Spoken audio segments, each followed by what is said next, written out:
Assalamualaikum warahmatullahi wabarakatuh. Perkenalkan, nama saya Fendriana Aji Prastiwi dari Program Studi Manajemen Sumber Daya Akuatik Angkatan 2020 dengan NIM 20459 PN 16683. Di sini saya akan mempresentasikan dan menjawab soal-soal UAS Statistika Pertanian kelas D. Baik, langsung saja ke soal yang pertama. Buatlah contoh rancangan penelitian di bidang pertanian yang berbeda dari yang telah dibahas di kelas dan bukan contoh dari buku referensi. Di sini saya mengambil judul penelitian yaitu jenis alat tangkap yang digunakan nelayan di pesisir Puger, Kabupaten Jember, Jawa Timur. Pengamatan ini dilakukan selama 6 bulan, yaitu sejak bulan April hingga September. Sedangkan metode yang saya gunakan adalah lotre untuk seluruh populasi, yaitu para nelayan tangkap yang ada di sana. Nah, alasan saya mengambil judul penelitian ini karena sumber daya perairan di Indonesia sangatlah kaya dan beragam, yang mengakibatkan banyaknya pula alat tangkap yang digunakan. Banyak sekali jenisnya. Tujuan penelitian ini dilakukan adalah untuk mengetahui jenis alat tangkap apa saja yang digunakan oleh nelayan di daerah pesisir Puger, Kabupaten Jember, Jawa Timur. Kemudian bisa kita lihat di layar, populasi yang ada di sana berjumlah 360 orang dengan sampel yang digunakan yaitu sejumlah 160 orang dipilih secara acak. Bisa kita lihat hasil penelitian pada tabel yang sudah ditampilkan. Terdapat 5 jenis alat tangkap dengan jumlah yang berbeda-beda setiap jenisnya. Jenis alat tangkap gillnet berjumlah 15 buah, jenis alat tangkap pancing 42 buah, jala 51 buah, bubu 16 buah, jaring udang 36 buah. Sehingga bisa kita simpulkan, bisa kita ketahui bahwa jenis alat tangkap yang paling banyak digunakan adalah jenis alat tangkap jala dengan jumlah 51 buah. Kita lanjut pada soal berikutnya.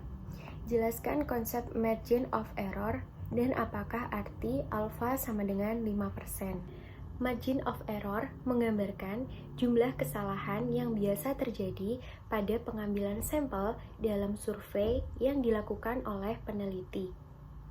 Batas kesalahan atau batas galat atau yang kita sebut margin of error tadi dalam bidang statistika adalah suatu statistik yang menunjukkan besarnya galat atau kesalahan yang dapat diterima atas suatu nilai duga atau estimate sebagai konsekuensi dari ukuran cuplikan atau sampel acak yang diambil dalam suatu survei. Nah, semakin besar persentase dari margin of error, maka semakin jauh suatu sampel tersebut dapat mewakili populasinya. Dan sebaliknya, semakin kecil persentase margin of error, maka semakin dekat suatu sampel dalam mewakili populasi yang sesungguhnya. Lalu, apa itu alfa sama dengan 5%? Alfa sama dengan 5% berarti bahwa batas galat atau kesalahan yang dipilih oleh peneliti dalam melakukan sampling dari suatu populasi adalah sebesar 5% atau 0,05. Selanjutnya bisa kita lihat pada kurva berbentuk lonceng berikut. Kurva tersebut menggambarkan peluang pada suatu populasi atau sama dengan 1. Nah, letak margin of error-nya adalah berada di ujung-ujung kurva, sebelah kanan dan sebelah kiri. Apabila kurva lonceng tersebut kita bagi menjadi dua bagian yang sama besar pada titik tengahnya, maka akan menghasilkan bagian 0,5 di samping kanan dan 0,5 di samping kiri.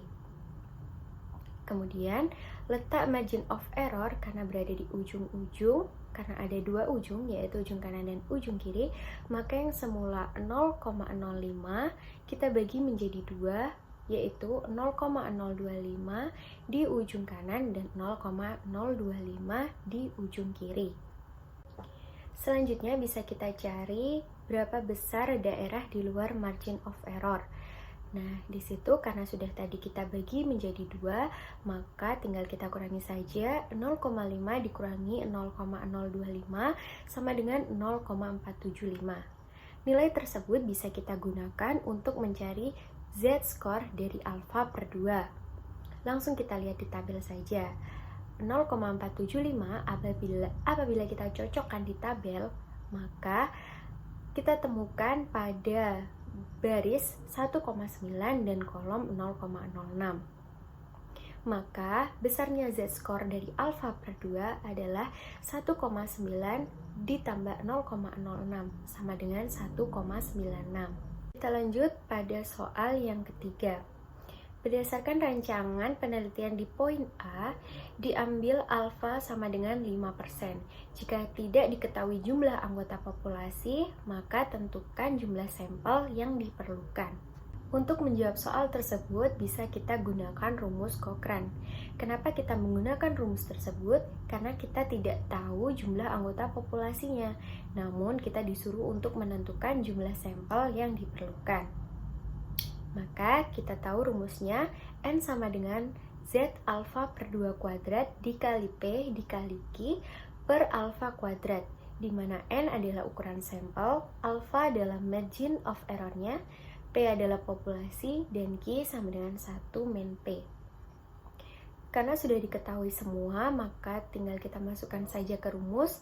N sama dengan 1,96 kuadrat dikali 0,5 dikali 0,5 per 0,05 kuadrat, menghasilkan 384,16.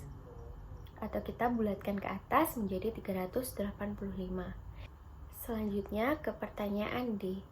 Berdasarkan rancangan penelitian di poin A, diambil alfa sama dengan 5%. Jika diketahui jumlah anggota populasi adalah 1000, tentukan jumlah sampel yang diperlukan. Untuk menjawab pertanyaan tersebut, bisa kita gunakan rumus Lovin. Kenapa kita menggunakan rumus Lovin? Karena sudah diketahui anggota dari populasi tersebut, yaitu sejumlah 1000. Sehingga kita hanya disuruh untuk menentukan jumlah sampel yang diperlukan. Nah, rumus Lovin yaitu N sama dengan N besar per 1 plus N besar dikali alfa kuadrat, di mana N kecil adalah ukuran sampel, alfa adalah margin of error-nya, dan N besar adalah ukuran populasi. Setelah diketahui N besar dan alfanya, tinggal kita masukkan ke rumus.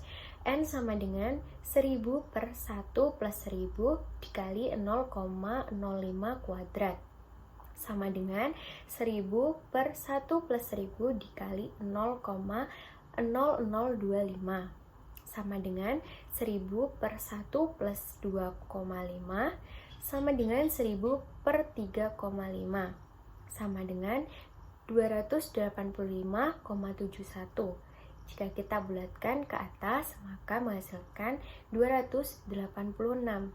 Sehingga jumlah sampel yang diperlukan sebanyak 286. Berdasarkan judul penelitian yang sudah saya ambil tadi, teknik sampling yang saya gunakan adalah simple random sampling. Simple random sampling adalah teknik pengambilan sampel dari anggota populasi yang dilakukan secara acak tanpa memperhatikan strata yang ada dalam populasi tersebut. Mengapa saya memilih atau menggunakan teknik simple random sampling? Karena teknik tersebut dipakai apabila populasi memiliki sifat homogen, sehingga elemen manapun yang dipilih bisa menjadi sampel yang mewakili populasi. Sekian presentasi dan penjelasan dari saya mengenai jawaban dari soal UAS Statistika Pertanian kelas B. Terima kasih atas perhatian teman-teman. Apabila ada salah yang disengaja maupun tidak disengaja, dan apabila ada penjelasan yang masih kurang, saya mohon maaf sebesar-besarnya. Terima kasih. Wassalamualaikum warahmatullahi wabarakatuh.